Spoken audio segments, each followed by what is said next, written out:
So I get a lot of questions about how to do more damage in raids or how to build a raid team. So for today's video, I will go through the process of building a raid team from scratch. Not too long ago, I had mileage Beth, so I would like to build a Dart raid team. Since I'm no expert at raids, the first thing I would do is pull up the community guide made by Neos, as they are the resident raid expert on Switch. Now the first page just lists what units cause which debuff, but the page we are interested in is the general teams page. As I know Beth is a Dart melee unit, I would be looking for that section. And it just so happens that Beth is the ideal and only recommended leader for the Dart raid team. If we take a look at the basic range team, we can see that Future Knight is the recommended lead, but if you don't have her, Idol Eva can be a substitute. Back to our Dart melee team, the next recommended unit they have listed is Lupina, and if you don't have Lupina, Akayuki can be a stand-in. Just bear in mind that Akayuki is actually the recommended lead hero for the Fire team, so she might not be available to use in your Dart team. Thankfully, I do have Lupina, so this is a non-issue for me. Now the third recommended unit is Lan, which I also happen to own, so ideally I would place her in slot 3. If you don't have Lan, then you would choose one of the replacements for her below that you do have. And the last recommended unit is Veronica, who I also happen to have. As we have all 4 recommended units, let's try to understand why they are recommended before proceeding to the next phase. As the leader, what does Beth bring? Her party buff is melee attack, which is excellent for a melee team. Her basic attack can inflict Dart defense down, which is magnificent for multiplying your entire team's damage, and her weapon skill is quite strong, being able to initiate chains quite quickly, all qualities of a great leader. Lupina is recommended as the second unit, and her main benefit to the team is her party buff, which is crit chance up. This is a powerful party ability for raids, as being able to crit consistently can greatly improve your damage. And speaking of damage, Lupina herself does decent damage as a DPS, so for this team she will be inflicting the second highest amount of DPS. Now Lan was the next recommended unit, and nothing about her would scream raid unit. Her party buff is HP up, which is useless in raids, and nothing in her base kit necessitates damage for the team. Truth be told, Lan is only here for her exclusive weapon, and if you don't have her and her exclusive weapon, you really can't use her on this team, and you should look to one of the substitutes. With her exclusive weapon in hand though, what Lan brings to the team is a defense down debuff onto the enemy, which increases all the damage the team will do. Now for the last character on the team, Veronica, what she brings is an increase to the crit damage multiplier and the crit hit chance, meaning the team will be doing ridiculous amounts of damage thanks to these buffs she brings. Her party buff also allows your skills to hit extra hard as well. Veronica also doesn't need her exclusive weapon for this team, which is a plus. Before we jump into gearing, I do have a couple problems to solve.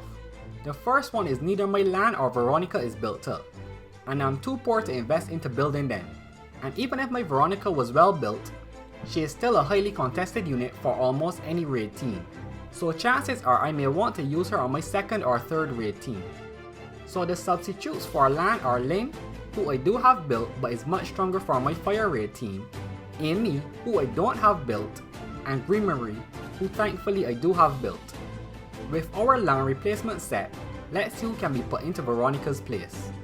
Arabelle, who I don't have built, Green Marie, who is already replacing Lan on my team, and Coco, who I don't have built and also doesn't work well with Green Marie, since they both provide the same defense down debuff, which can't stack. With no recommended options, I'm going to have to take matters into my own hands. To do this, I would consider looking for a character who is preferably a DPS character, with a party buff suitable for raids, which is one of the attack boosting buffs. And because I'm broke once more, I'm going to look for a character I already have built. To speed up the process, my final character is going to be Shapira. Reason number 1 is that I have her built. Reason number 2 is that her party buff is useful in being the melee damage up party buff. And reason number 3 is that she synergizes well with her chain ability, meaning I can get off a 4 character chain. Now let's talk about gearing this team, and to help us, Neos also has a very handy equipment guide. Let's just get everyone's weapon out of the way first. For this team specifically, everyone will be carrying their exclusive weapon, as it is the best in slot. But let's say you are running Akayuki as one of the members on this Dart team. it might be better to equip her with the best dart one-handed sword you have, or failing that, use her exclusive weapon as well. With weapons out of the way, let's talk about accessories and cards. For the lead hero, we would want a Minotaur necklace, and for this team, one with the Dark Element substat. We then want to use 2 crit cards on Beth. Since this guide was out before merch came out, I suspect it will be updated soon with the recommended merch. But I went ahead and reached out to Nails and they recommended sample Statue of Bravery for the lead, or the Mayriel cushion if you don't own that. As for the AI control characters, just use the matching elemental merch. In my case, that would be use photo card set for this team.